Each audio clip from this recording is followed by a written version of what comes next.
Praise the lord.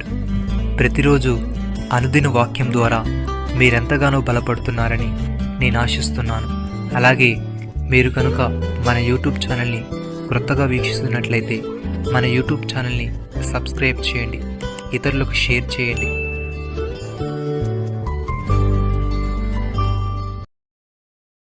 మీరు బహుగా ఫలించుట వలన నా తండ్రి మహిమపరచబడును, ఇందువలన మీరు నా శిష్యులగుదురు.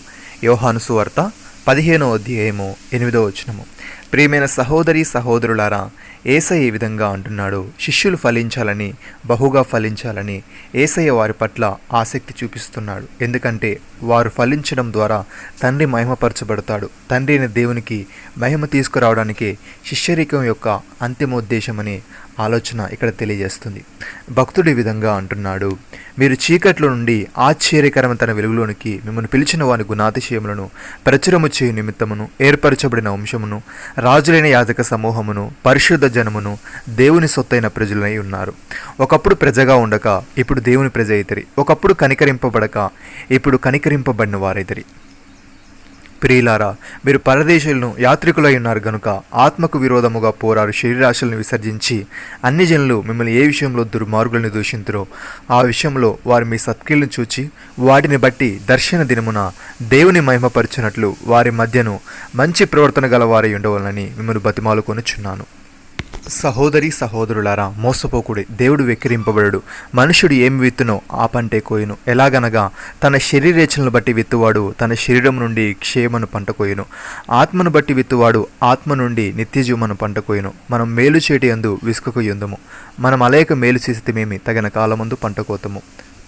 భక్తుడి విధంగా అంటున్నాడు, మీరు సంపూర్ణ జ్ఞానమును ఆత్మ సంబంధమైన వివేకమును గలవారును ఆయన చిత్తమును పూర్ణముగా గ్రహించిన వారునై ప్రతి సత్కార్యంలో సఫలగుచ్చు దేవుని విషయమైన జ్ఞానముందు అభివృద్ధి పొందొచ్చు.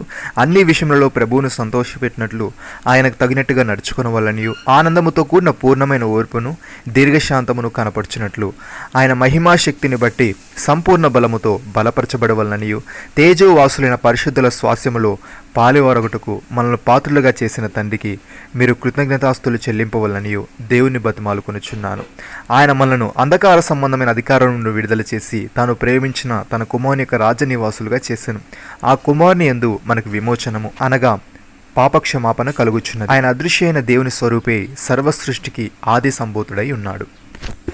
ప్రియమైన సహోదరి సహోదరులారా, గొర్రెల గొప్ప కాపరిని యేసు అను మన ప్రభువును నిత్యమైన నిబంధన సంబంధముగు రక్తమును బట్టి మృతుల నుండి లేపిన సమాధానకర్తకు దేవుడు యేసుక్రీస్తు ద్వారా తన దృష్టికి అనుకూలమైన దానిని మనలో జరిగించుచు ప్రతి మంచి విషయంలోనూ తన చిత్త ప్రకారము చేయుటకు మిమ్మల్ని సిద్ధపరచునుగాక.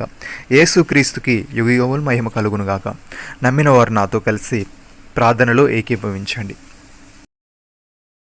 మమ్మల్ని మికిలిగా ప్రేమిస్తున్న మా ప్రియ పరలోకపు తండ్రి, మీరు మాకిచ్చిన ఈ వాగ్దానమును బట్టి మీకు స్తోత్రములు. దేవా, మేము చీకట్లో నుండి ఆశ్చర్యకరమైన వెలుగులోనికి మమ్మల్ని పిలిచిన గుణాతిశయములను ప్రచురము చేయ నిమిత్తమును ఏర్పరచబడిన వంశమును, రాజులైన యాజక సమూహమును, పరిశుద్ధ జనమును, నీ సొత్తైన ప్రజలమై ఉన్నాము గనుక ఒకప్పుడు ప్రజగా ఉండక ఇప్పుడు నీ ప్రజ అయితేమి, ఒకప్పుడు కనికరింపబడగా ఇప్పుడు కనికరింపబడిన వారమైతే గనుక మేము ఆత్మకు విరోధముగా పోరాడు శరీరాశలను విసర్జించి అన్ని జనులు మమ్మల్ని ఏ విషయంలో దుర్మార్గులను దూషింతురో ఆ విషయంలో వారు ఆ సత్క్రియలు చూసి వాటిని బట్టి దర్శన దినమున నిన్ను మహిమపరచినట్లు వారి మధ్యను మంచి ప్రవర్తన గలవారమై ఉండటకు సహాయం దయచేయమని, మేము సంపూర్ణమైన జ్ఞానమును ఆత్మ సంబంధమైన వివేకమును గలవారమును నీ చిత్తమును పూర్ణముగా గ్రహించిన వారమునై ప్రతి సత్కార్యంలో సఫలగుచ్చు నీ విషయమైన జ్ఞానముందు అభివృద్ధి నొందొచ్చు అన్ని విషయములలోనూ నిన్ను సంతోషపెట్టే వారముగా ఉన్నట్లు నీకు తగినట్టుగా నడుచుకున్న వల్లనియు సహాయం దయచేయమని, మీరు మాకిచ్చిన ఈ గొప్ప రక్షణ భాగ్యమును బట్టి మీకు వందనాలు చెల్లిస్తూ ప్రభువైన యేసుక్రీస్తు నామంలో ప్రార్థిస్తున్నాము తండ్రి. ఆమేన్.